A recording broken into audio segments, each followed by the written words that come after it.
Today's presentation started off with some easy and free ways for you to promote your activities, and then we'll be moving on to using the local marketing kit and finishing up with a presentation from a community organizer who is promoting a hub of activities. As I introduce the speakers, I'm going to just launch 2 quick polls so we can get a sense of everybody who is on the webinars today.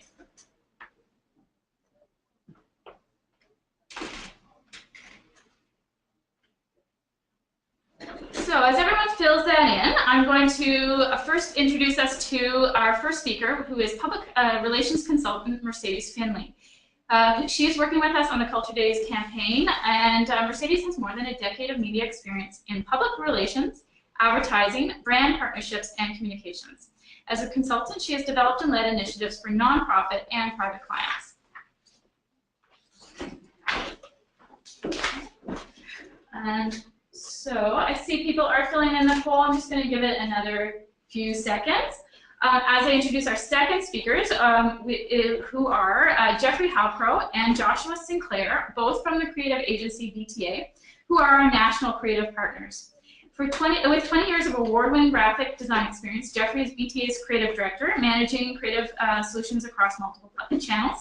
And Joshua is BTA's design studio manager, a designer and production artist with more than 15 years of agency and in-house work under his belt. Joshua has covered everything from illustration to food and packaging to national and international ad campaigns. And now I'm going to go to our second poll. So our final speaker today will be Caitlyn Patient, who is the coordinator at Arts Milton. She's going to be providing an example of how she plans and promotes Culture Days events in Milton, Ontario. And Milton is known for successfully integrating multiple activities within one central hub called the First Ontario Arts Centre. All right, so just one more second to vote.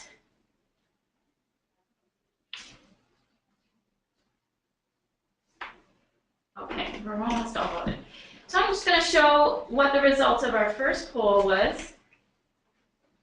So we can see, in fact, that the majority of people on today's webinar are representatives of an arts and cultural organization. And then tied, we actually have individual artists and representatives from non-art organizations. But in fact, 20% are from others. So that's really helpful information for our speakers to get a sense of who they're speaking with. And then our second one, and if not surprising, we have 36% are new activity organizers. They've never previously participated in Culture Days. And closely behind, 28% are new community organizers. So in fact, we have a lot of new people to Culture Days on today's webinar, so welcome.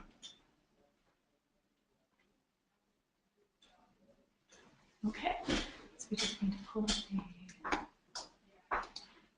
Great. Okay, so thank you, everyone. I'm going to pass the mic over to Mercedes now. Thank you very much, Aubrey.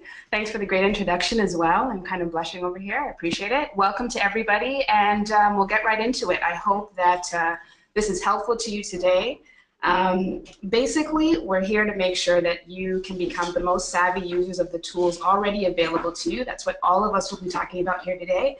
And I'll start with 2 of them, which are social media and the Bright Spots schedule. So these are 2 really great ways that you can not only get the word out, but get people excited, increase participation, and give you a boost that goes way past Culture Days weekend, which of course is the point. So it's really good for it to be something useful for Culture Days, but also I hope that it's something you can use forever and ever.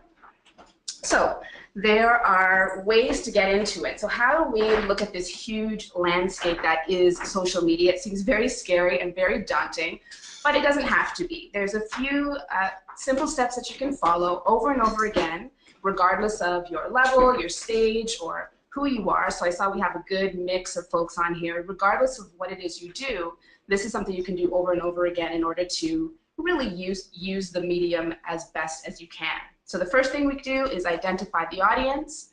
Next is defining your goals. Thirdly, curate the content. And then finally, we're using the Bright Spot schedule as kind of the cherry on top. So let's get into it. is anybody out there? So basically, the first thing that we need to figure out is, who are you talking to? When you're posting on social media, you're talking to somebody. So for a minute, I want you to think of all of the things that you subscribe to. So there are feeds that you follow, there are emails or newsletters that you have signed up to receive, and there's a reason why. Chances are they're connected to either your work life, your hobbies, your family, personal interests. It's an escape, you have needs. In short, they enrich you in some way, and every day somebody on that other end has you in mind. And it's that insight that makes them really stand out to their audience, makes them useful to their audience, and that's what you want for yours. But to know what they want, first you have to identify who they are. So you need to research and ask a few key questions, both about your current following and those who you think could be your followers, depending on if they knew about you. If they knew what you had to offer, they probably would be really into it. So start with why definitions and narrow them down. So first you're looking at things like, okay, maybe it's families with kids, but perhaps your organization really caters to toddlers. So really you're looking at families with children who are toddler age, but wait, they've got to be able to get to you. So it's families with toddlers in your area. And that's the way to start broadening and then narrowing it down. Once you've narrowed it down, now you need to get to know them really, really well. What makes them tick? What makes them go? What are they interested in? What do they find useful? What do they care about? Where do they hang out, not only in real life, but virtually? So what platforms are they using? What language are they using?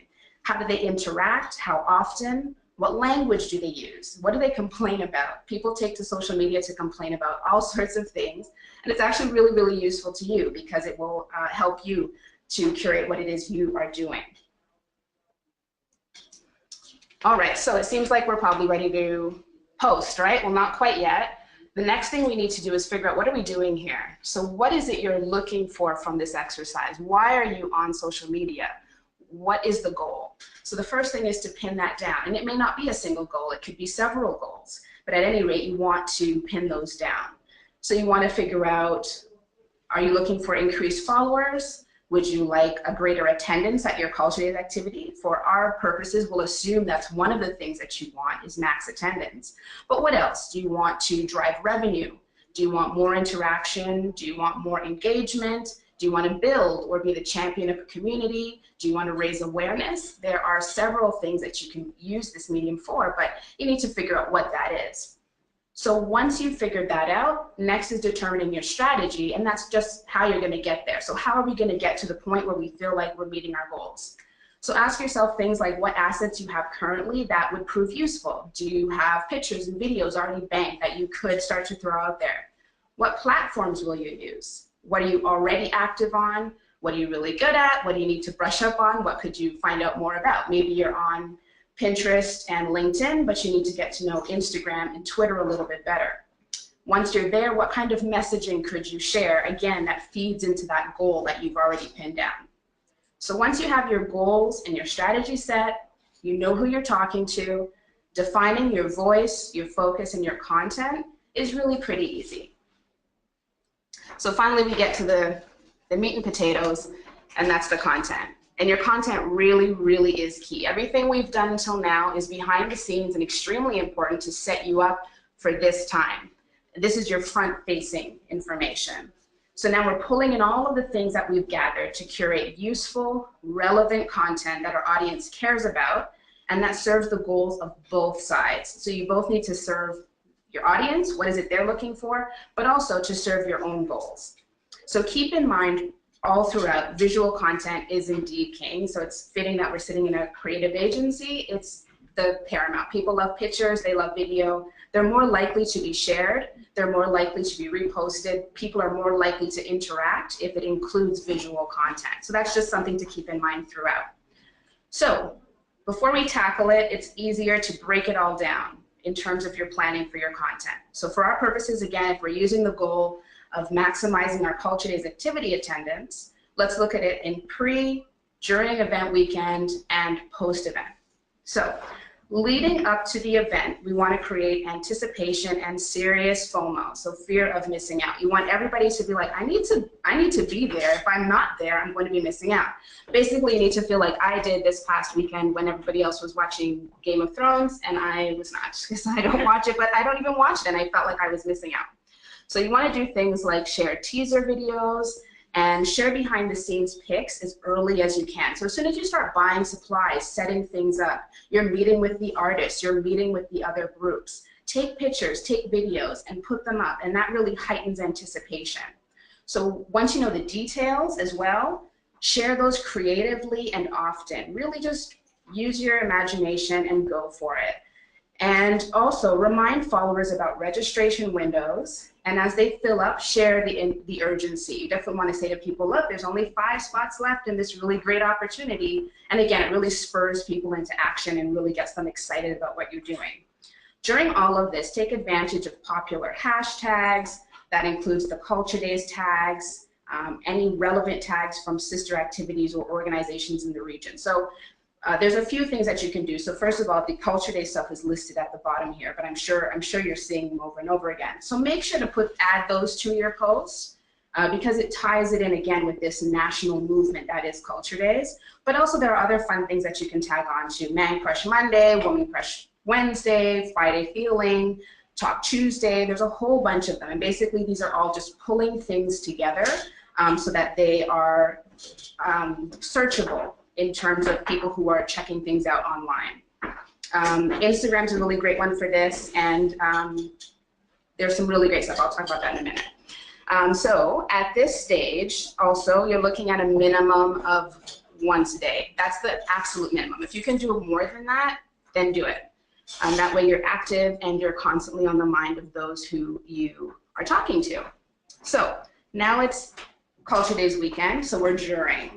And right now it's all wish you were here, or I'm so glad I'm here.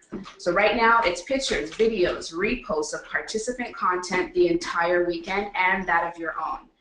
National, for instance, will be pulling content from every province and posting it on their channels. So make sure you're a part of it. Make sure you're posting things that they can pull and they can share.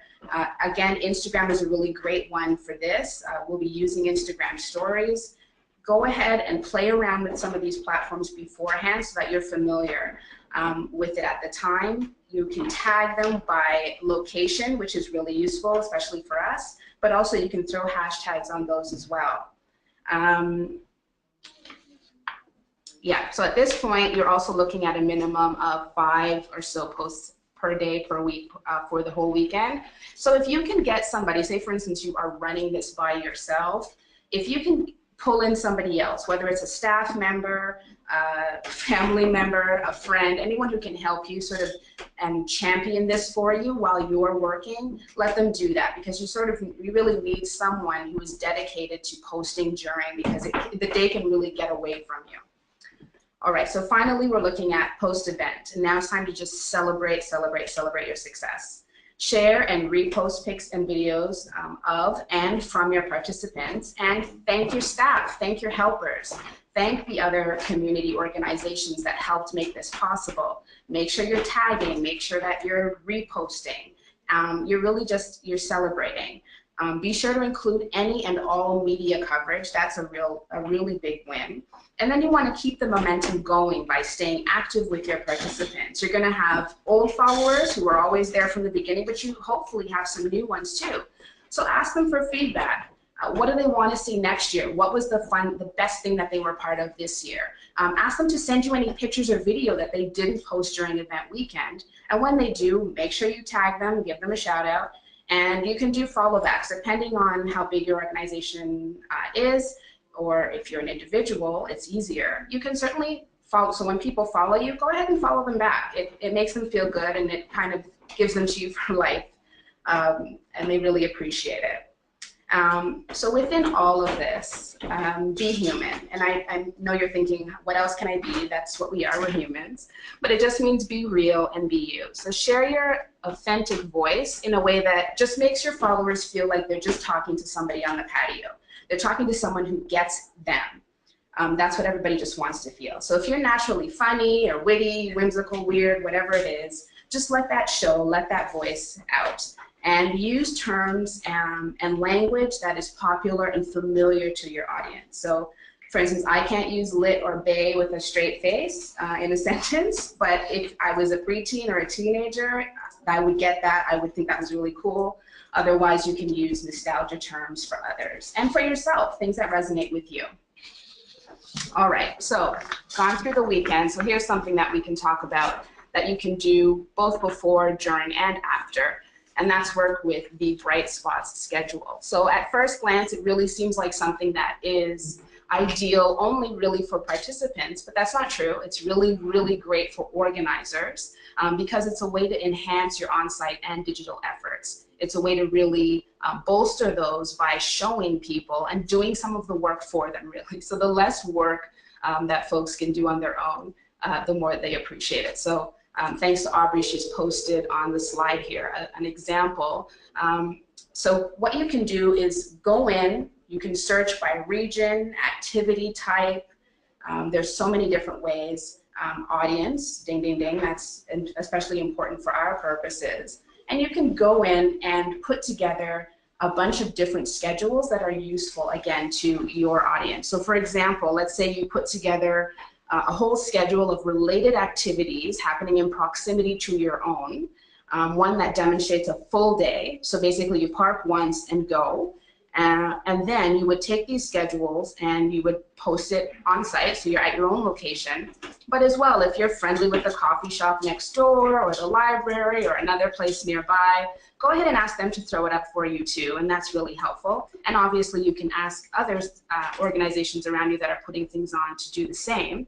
But then you're going to go and post that online too. And when you do that, make sure you provide the link to the schedule that you created, but also a link so that folks can go on and play around with it and make one of their own. So a few things have changed from last year. So take some time to go in, play around. It's going to be live soon, if I'm not mistaken, right? Next week, so you'll be notified of that. So once it's live, go in, and my suggestion is to go in and bank a few of these. So I know it's early yet, and there'll be lots of other things registered from now until Culture Days weekend, but go ahead and throw some in now. Do some and bank them so that when you're sort of in the throes of planning and doing stuff during event weekend, you're not also trying to build Bright Spot schedules. Go ahead, bank them, and then you can just put them up at different times. So hopefully this is a good starter pack for you, something to get you going. Be confident, you can totally do it, and I look forward to seeing what you come up with. Thank you. Great, thank you, Mercedes. That was an excellent primer on social media and using the Bright Spots. And I just wanted to emphasize that the Bright Spots are, they will be going live next week. You can start to use them right away. They can be exported as a PDF, as a calendar item, or as a email. So you can also email them directly to your friends or family or as colleagues. So we have time for one or two quick questions.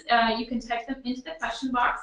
I have one to start with here, Mercedes, from someone who says, I have a lot of trouble juggling both doing the event and doing tweets as we go, but I've heard about pre-scheduling things. Yes. What would you recommend for that? That's a wonderful question there, and that is very true. It's somewhat impossible to effectively run the program as well as tweet or throw things up on Instagram at the same time. So there are several programs. One that pretty much everyone has heard of is Hootsuite. It's not great if you're looking at monitoring, but it's still an easy free platform that you can use to schedule these things ahead of time, and that is a great idea. So these are ones that you want to keep fairly generic, and you can go ahead and say, take an hour in the morning and set it up so that for that day or the next few days, I think even up to a week, you can say, I want these 3 tweets to go out at these intervals during the day, and that is a wonderful, wonderful way to make sure that you are looking like you're active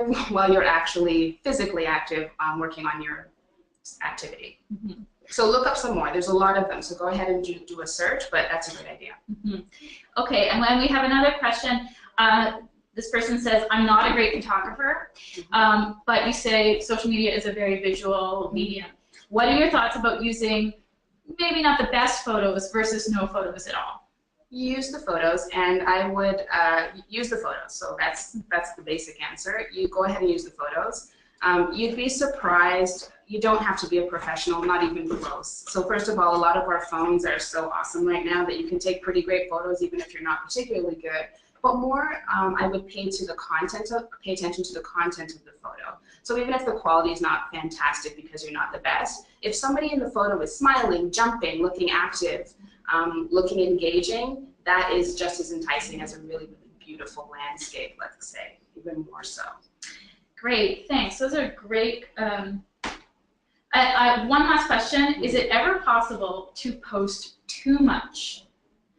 Well, I mean, it depends on your audience. So while you get to know them, you're going to try things, and some things aren't going to work and some things will. So try posting quite a bit and see how is the response. So if you post only once a day, are you getting a lot of response? Or if you do it 10 times a day, you're getting a lot for maybe only 5 of them or maybe only 8, then go ahead and adjust as you go along. That's not so much a problem on social media because people aren't on it constantly. They are on it many times per day, but not for very, very long and not constant. So chances are you may think you're doing it too often when in truth you've missed a lot of people anyway, so it's okay. Go ahead and repost. I would only worry more about frequency on things like emails. People do not like to get a million emails a day, but social media is okay. Okay, we have to move along. Thank you so much, Mercedes. I'm going to launch one more poll. This is about the local marketing kit. So we're wondering how many of you who are on the webinar have previously used the local marketing kit? Folks, fast in on no. We have about 50% of people voting, and we're strong on the no. Okay. Now, yeah, 75% have voted, and 83% of those have not used the local marketing kit. So this is going to be definitely a beginner introduction. So over to Jeff and Josh now. Hi, and thanks. It's Jeffrey Halcrow again. I'm going to talk a bit about branding, which will be very important for people if there's a lot of newcomers to the kit and to organizing these events, period. There's 3 key things that I think will help create strong branding for your programs. One is consistency, being clear, and being concise. A consistent look and feel will help create an impactful impression for your event. It helps cut through the clutter at the library or in any place where your postcard may appear. And it does connect all of these different events that are going on under one umbrella and taps into that national exposure that the Culture Days has. When we talk consistency, there's a few key things that will help all of our visual impressions look the same and look professional. The logo is a very important one. So the Culture Days logo, especially this year with the Celebrating 150 tagline, it's important to use the artwork that is available on the culturedays.ca website under the resources area. Very important to not distort it or try to recreate it, as you see on the right here. Try not to recreate the logo in any ways. Don't rearrange items. Don't change the colors. And it's very important in different software as you place logos to make sure that things don't get squished or skewed so that the logo looks its best in all presentations. Likewise with the artwork that is supplied, the I Heart Culture, this pretty much is like our collective brand statement. So when we say I Heart Culture, it's something that people may recognize from previous years. It's something that they can connect with on a human level. If you love culture, this event might be for you, so pay attention. So when we say that, we want to have a consistent impression in people's eyes of what that visual is. So again, do not try to recreate that artwork. Use what is available on the Culture Days website. There is one example that Josh will get into down the road of being able to customize that I Heart Culture with your community name. And he may go into some more detail later on that. Using the Culture Days colors as much as possible. So again, there's one singular visual impression for people. And using a consistent font. We chose Helvetica because it is very clear and legible at different sizes for different visual impairments, etc. And even though it is just one typeface, as you can see here, there's a lot of flexibility in being able to customize your visual expression to suit your event or your personality. There's thin, light, bold, extended, etc.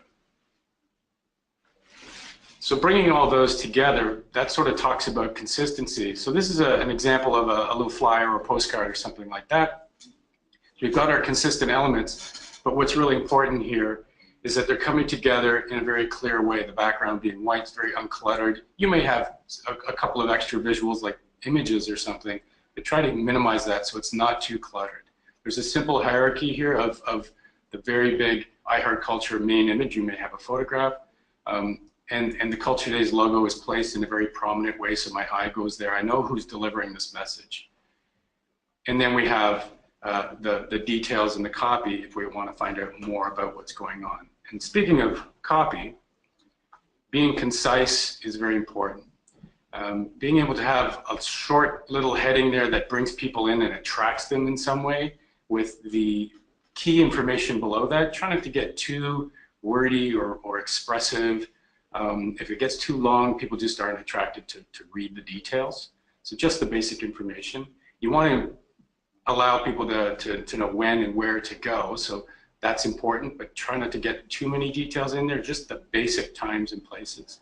And avoid, if we can, repeating, for details visit, know that people have that big culturedays.ca URL at the bottom, where they will find out more details and plan their day, perhaps through the Bright Spots calendar. Okay, this is Josh, and I'm going to talk about the local marketing kit and what that is. It's a tool that we've created to help local organizers brand and promote their Culture Days affiliated events in clear, concise, and consistent fashion. It consists of pre-built customizable posters, postcards, and web assets that you can fill out, that you've seen a little bit of. And I think the first thing that we want to do is show you where you can find this. If you go to culturedays.ca and you click on the resources tab on the main page right at the top here, it will take you to a second page with resources. I mean, many of you are already involved and are ready to plan. Here is your marketing materials. Find everything in here. It's a nice, concise list. It's pretty self-explanatory. You can pick your e-flyers, posters, postcards, and web banners, which should be up very soon. The posters, postcards, web assets are available in both Word and InDesign formats. Adobe InDesign is a professional design and layout, page layout program. If you have experience with it, that's great. If not, the Word setup is pretty foolproof. It's just like this. This is a sample poster. It's 11 by 17. There's two sets of posters and postcards, two sizes rather, 11 by 17, 8.5 by 11, so everyone can print it. It's very standard size papers. And you see here the kind of raw structure of these things. These are your customizable areas. At the top, we have the space for the city or community name, which replaces the I in I Heart Culture. The second part is the area for your event details. And the third is if you have partners and sponsors for your events, you can throw them a little bit of credit down here at the bottom. This is what I mean by filling in the community section, the information for your event. It's very important to also include where it might be happening and what time. And at the bottom here, we have all of our sponsor logos. Good. That's pretty much it. Okay, thanks, Josh. We do have one question in here first, who asks, do we have to be registered for Culture Days to use the materials, or do we use the hashtag Culture Days Can we use it in our events? So I think I'm going to field part of that question myself. There are only 4 requirements of being part of Culture Days, and one of them is that you register.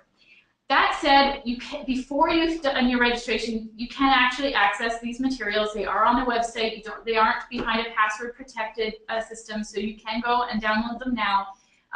But there's no reason to delay for your registration. And there's many reasons to register besides just that you have access to the promotional materials. It also goes back to Mercedes, who is working on our national media campaign.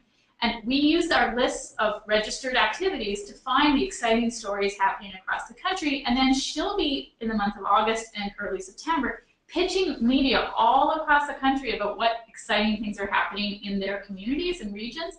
So if you're not registered, we don't know you exist. Of course, if you use the Culture Days hashtag, it may come across us, but that is not the method we use. We use the registration system to find you. So the other requirements for being a Culture Days activity is it has to happen on the Culture Days weekend, which is September 29th, 30th, and October 1st. And the final 2 is that they're supposed to be free and interactive or participatory in some way. And if you have any questions about that at all, please consult our participation guide, which is also available in the resource section. Okay, and then the next question I have for Jeff and Josh is, our community has another event that happens simultaneously with Culture Days, and it qualifies to be registered because it is also free and participatory. We'd like to co-brand this activity as both Culture Days and the local event. How do you recommend we do that? That's a very good question, very tricky to, especially in the real estate that you may have. I think the best thing to do would be co-promoting. You may want to dominate one event on one piece and the Culture Days event on the other, but certainly tag each of them. So event A has a little Culture Days tag at the bottom, and the Culture Days event has a little event A tag on the bottom of that, as opposed to trying to provide somebody with 2 things to look at the same time. It's like throwing 2 tennis balls at them. They don't know which one to catch. So tricky to do. That would be my best advice. Great, thanks. Okay, we are going into our final presenter here. It is Kaitlyn. Kaitlyn is in Milton, and so she's is going to be indicating when we want slides to go ahead. Kaitlyn, are you there? Yes, hi there. Okay, great. Hi everyone, thanks so much for listening in today. Thank you to Mercedes, Josh, and Jeff. Those were really great discussions. My name is Caitlyn Patient. I apologize in advance for the dull PowerPoint, but if you like really sexy Excel sheets, then this presentation is for you. I work for Arts Milton as an arts coordinator. So what's involved in my position is artist development workshops, local artist mixers, a musical summer days performance series, and of course the bulk of my work is done in planning Milton Culture Days. So Milton operates on a central hub location format, which means that instead of having our activities dispersed throughout the city, we invite them all into one central location. As you can see here, this is the First Ontario Centre for the Arts. Slide. So in order to have our Culture Days come together, we need confirmation of key details. The main ones being budget, space, and team. So we need that financial support from the town, leftover finances from the previous year, the space that I just mentioned, the Arts Centre, and the team, which is mainly made up of myself and the board of directors who all generously donate their time. Any team for brainstorming will do. So the first step is the gathering of activities, and what we do for that is a call out on social media, our website, our blog, verbally making connections throughout the city. We also send invitations to previous activity organizers, inviting them to come back and participate and host an activity again. We also invite cultural groups, whether it be South Asian, Asian, Caribbean, Polish, Russian, Scottish, etc., whatever the strongest demographics in our city are. And we also sort of brainstorm kind of versions of our dream team, or sometimes we come up with an idea and then try to find someone to host that particular activity. So at the same time we're gathering activities, we're also gathering information, and this is something that's really important to me because I want it to be very simple. So I get the full names, the contact information like telephone, email, and I also ask them to provide a 2 to 3 sentence description of their activity and a photograph that represents their activity.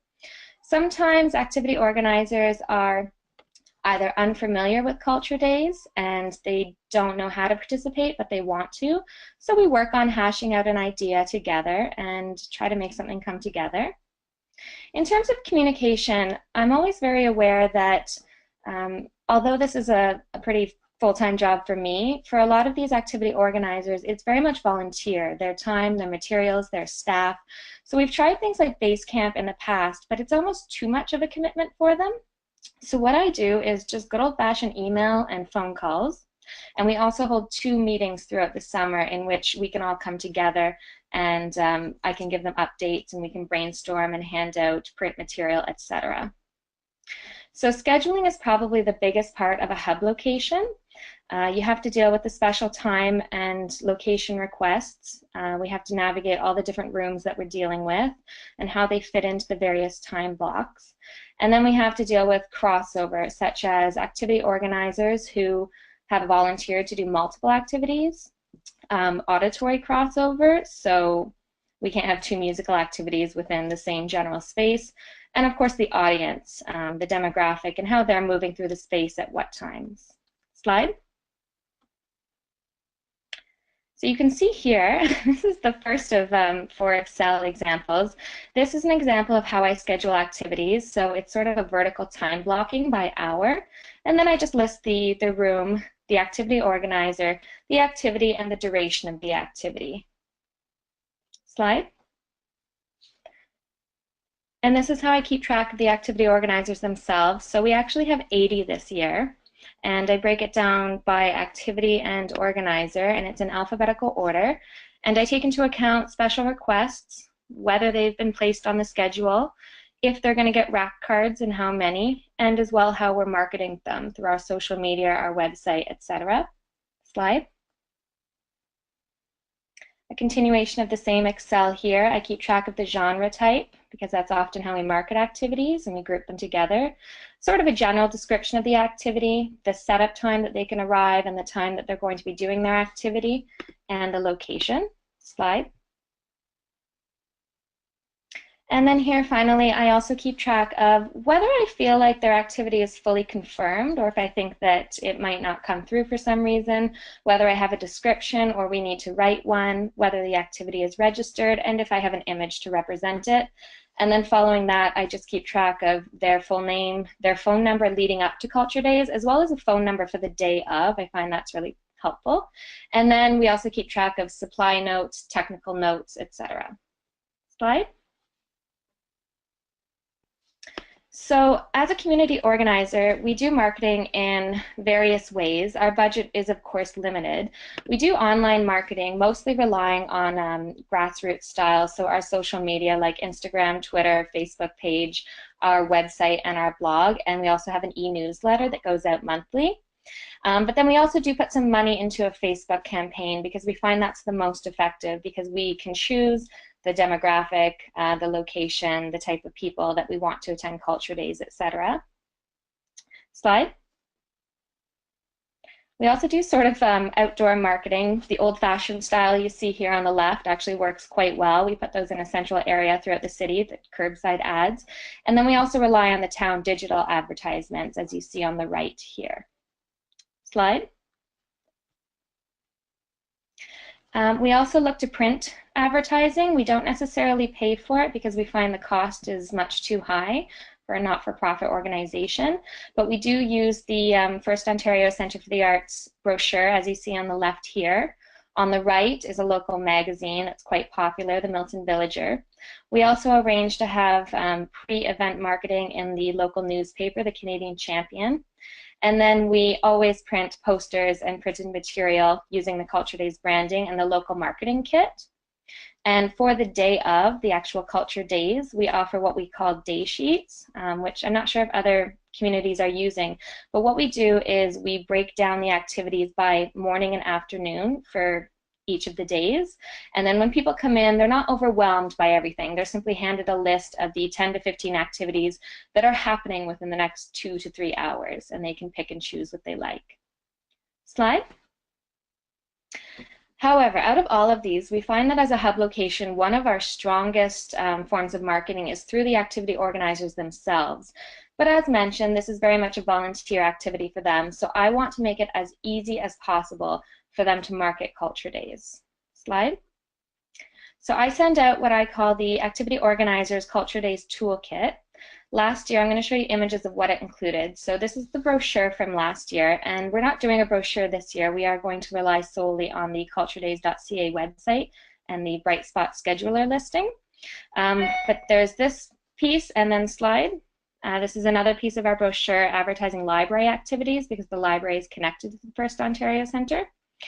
Slide. We also include a digital version of the poster and postcard that we have printed. So we offer them the print version as well, but in the toolkit I include this, and they have the option to either use that online as an image, or they can print it off if they like and hang it in their place of business.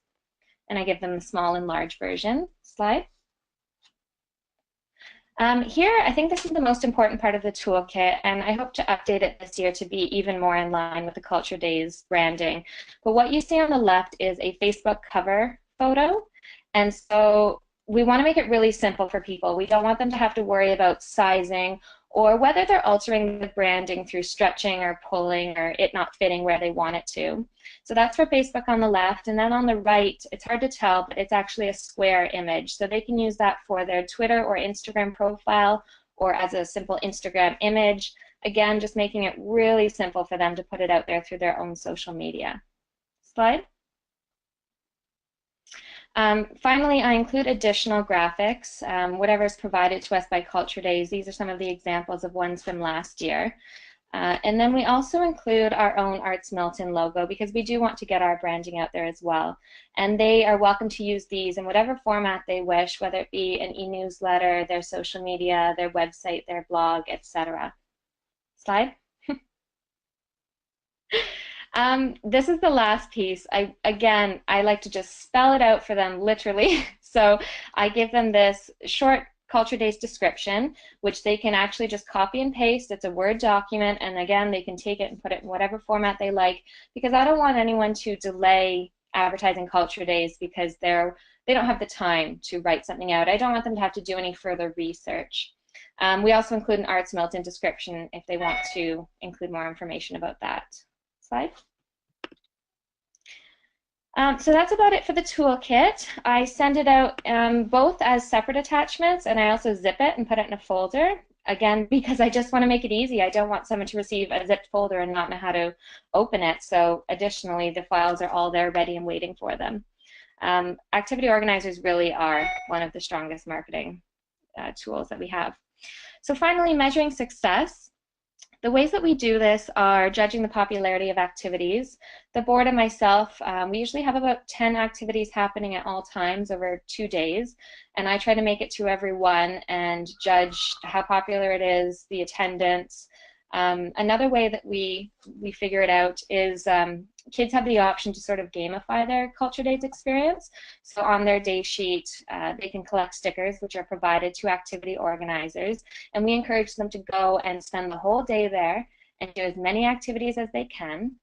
And then they can come back to the welcome table on their way out and show us and be proud and show us how many activities they've done. And then we provide them with a small prize like a Culture Day swag or a balloon or a small toy, etc. We also keep track of overall attendance count. So last year we had 65 activities and almost 4,000 visitors.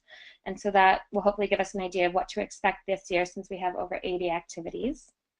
We also offer on the way out for people to fill out a feedback survey. It's very simple and straightforward. Just asks them about 4 or 5 questions, how they heard about Culture Days, through what kind of marketing, what they enjoyed the most, and what they got out of the experience. And then we give them the option to enter that survey into a contest in which they can win tickets to a play or a musical performance at the center itself.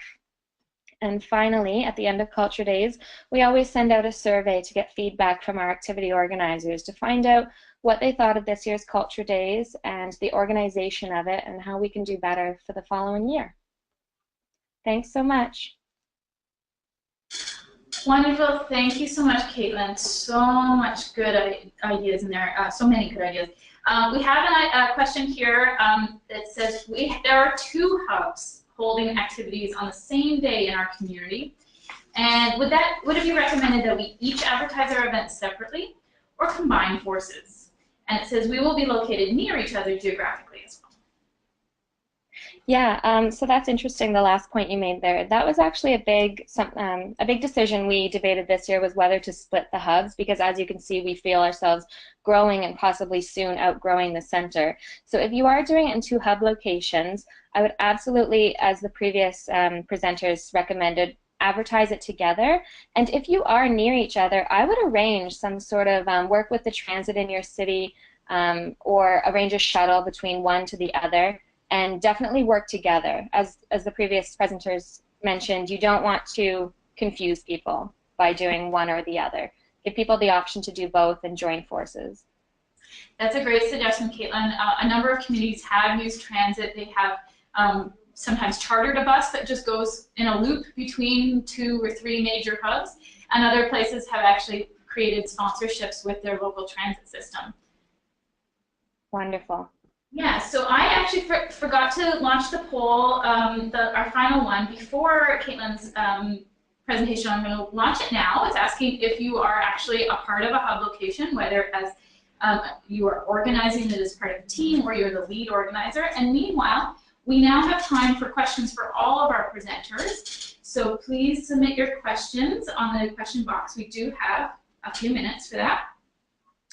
We do have one in that might be a little tricky for any of us to answer, but we can give it a go. It's how can a national association coordinate Culture Days 150 activities hosted by members across the country as a sponsor? And more details are that some are live streams and others are events in particular communities. So I've already said to that person, she and I can have a discussion in detail, but I think there are certainly ways to use the registration system and the bright spots to your advantage for that. But I'm wondering if our experts in marketing or coordination, Kaitlyn, have any ideas? Sorry, could you just reiterate that? Yeah, the question is, they're a national association planning Culture Days and Canada 150 activities. How would you suggest they link those things up? Yeah, we actually have a number of activities ourselves, and we did ask activity organizers. We gave them the option to incorporate Canada 150. So what I've been doing is actually just marking each activity, and when I list them on the Bright Spot scheduler, I'm going to try to include it in the title if I can, just dash Canada 150, or make a special asterisk at the bottom of the description saying it's a Canada 150 activity. In many ways, I think a lot of what Culture Days is doing this year is celebrating, 150 years of diversity or whatever. But the tag this year has 150 built into it. If you're doing Canada 150 events, market them as such. But if it's that weekend of Culture Days, then certainly market it as a Culture Days event. The 150 is on there, and if you have a calendar of events or a handout that shows what's going on that day, add a little leaf or something like that to just remind people that it's Culture Days, but we're certainly part of celebrating Canada's 150. Yeah, Canada 150 is sort of a theme for all of this year's Culture Days programs. So we also have specific logos that you've seen on the screen today that have the integrated 150 into it. And when you register activities, there's a checkbox that you can click or unclick that says this is a Canada 150 activity. So if you check that box, we now know in our registration data which activities are specifically celebrating Canada 150, and that's one of the angles that we'll be pitching stories to the media about, putting together some customized lists and so on. Okay. We have time for a couple more questions if anybody wants. Our poll results are in, and it's pretty evenly split. A lot of people are participating in a hub that they are part of a team organizing. but there's certainly a lot of people that are not in a hub. The majority, or 44%, are not in a hub. Okay, we have another question here. He's trying to link a central hub on Saturday in one city and several rural events on the Sunday in 7 other communities. Is there any handy suggestions or hints for that? Kaitlyn, have you ever done any sort of radial activities around your hub further afield? You know, I don't think that we have. Honestly, we have talked about it, and we just didn't want to confuse people. We wanted to keep it really clear in terms of our marketing and the space itself. But we also have, it's last year and this year has coincided with a really popular event in Milton. It's the Fine Arts Studio Tour. And so what we've been doing is sort of creating a partnership in some way. So last year and this year, we are offering our space to them to have a miniature exhibition so that our space then becomes a stop on their tour. And this year, they are taking Culture Days and adding it to their map so that it really is integrated fully. So definitely, same with Doors Open. I know that coincides a lot as well. Definitely create partnerships in ways that you can cross over. Mm-hmm. That's a good suggestion. We do have a lot of studio tours across the whole country that participate. We have actually a tip sheet in our resource section for studio tours that gives a few hints. We recommend that you register every location on the tour on the Culture Days site, as opposed to making one registration for the tour as a whole, so that those activities do show up on our own searchable map on the Culture Days website. But we often do see that those studio tours have a brochure that they've produced for the tour, and then they've put the Culture Days logo onto the brochure to just tag that they are participating in Culture Days as well. Okay, great. So we do have time for any more. We have one more activity question coming in. Can the activity be fitness and health, or is it solely the arts? Again, I think I'll fill that one. We very broadly define culture for Culture Days. Basically, we say that includes all traditional arts disciplines, so your theater, your music, your dance, etc. But also encompasses heritage activities, anything at a museum, a heritage site, and also includes multicultural activities and things like that. We usually feel that fitness and health is a bit of a stretch, but we have had a lot of yoga activities where they are really exploring the history or the heritage of yoga. Tai Chi is also an activity that shows up a lot because it is connected very directly to Chinese culture. So it's up to you. It is really a system that is controlled by the user. You define culture in your community and in your life. So if you feel that it fits, then you can certainly register it, but we do discourage strictly sports and fitness activities. Okay. Thank you, everybody. I think we're going to wrap it up now. Some very excellent questions and a lot of attentiveness. So it's been a wonderful webinar. Thank you to all of our presenters for all the hard work they put into it, and we hope everyone found it to be insightful and very helpful. When we close the webinar platform, a very brief survey will launch at the end of the session. Please just take a moment to fill in. It's only about 7 questions, but it helps us with our feedback because this is the second in a webinar series we are running for the entire year, and we would love to be able to be responsive to your feedback and improve the webinars as we go. Just a few reminders before we wrap it up. If you get your activity registered before August 10th, you will be eligible for a chance to win a customized digital ad for your activity. And also, one of 150 special limited edition Culture Days Celebrates Canada 150 t-shirts. You can download the local marketing kit now from the resource section of the Culture Days website. The Bright Spot schedule is relaunching next week. And sign up for our newsletter or follow us on Facebook and Twitter to get all these announcements and other news, as well as the launch of future resources and much, much more. So thank you, everyone, for your time, and have a great afternoon.